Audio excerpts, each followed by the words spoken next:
Okay, this is a complicated thing to untangle, but one of the things you see in Hollywood portrayals of villains, you saw this in The Silence of the Lambs, you see it frequently in mafia portrayals, is that the villain is inadvertently or even sometimes purposefully glorified. And it's partly because he's a rule breaker and has the attraction that goes along with that. And the danger in that is twofold. And one is the danger of deceiving the public as to the true nature of evil, because there's nothing heroic about it. And the second danger I wonder about, there's all this speculation about Heath Ledger and the consequences that for him of having played the Joker in such a dark manner. And, I don't know what to make of that, although I do think there is some danger in having to journey down a path of emulating evil in order to represent it. Now, you said that you turned to God, so to speak, to protect yourself against false representations of evil. This is the best interview I've ever had in my life. I love your line of questioning and getting to what is real. From the evil, wicked side, but it comes in through your ego. And the other one is the light side that tells you what you might not want to hear, but you ought to hear. And it's not manipulative. It's truth. So I go to that side. Then I pray. This is what I want to experience any more than I want to get on a cross.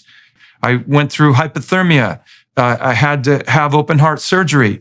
I was electrocuted, struck by lightning. I understand the necessity of what I was going to have to go through could help bring people back to God, to wake them up. And quite frankly, more people now are more afraid of the devil than they are of God because they want a happy Jesus. And the problem is that eventually we all are going to die. Eventually that is going to happen. But people, the power of the devil deceives to say, no, you're going to be around for a long, long time. And they never wake up. And eventually there is a judgment. And then you have to decide not how you want to see yourself anymore, but how God sees you. And how God sees you is who you really are.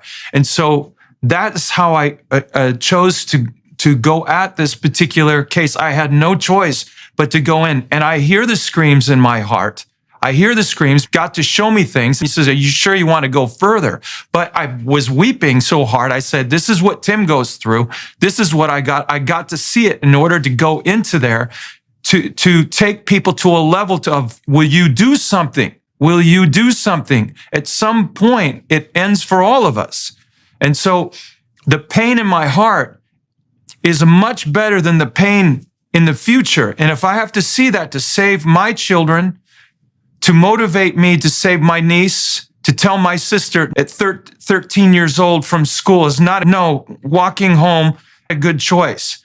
Not a good choice. My sister says to me, no, I want my daughter, to have the same kind of experience I have. And I said, no, not until this changes. You need to understand. So Anne, my sister, is a great mother, but she wasn't aware because the media that's supposed to do a good job to tell the truth, well, they're going into that direction, which is let's kind of twist it and change it and not talk about it.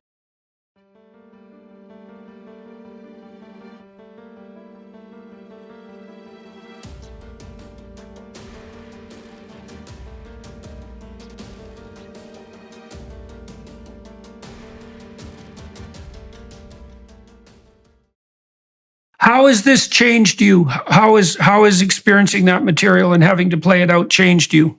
I'd give my life in a heartbeat. Changed me. I'm less concerned about myself than I am about the hurt. I will tell you this right now. I would absolutely die. If this were to change the world and get rid of trafficking and pornography and all of the 8 arms of this octopus that has to be destroyed, the only way you can destroy it is take the head out. If that hit, I'd give my life for it in a heartbeat.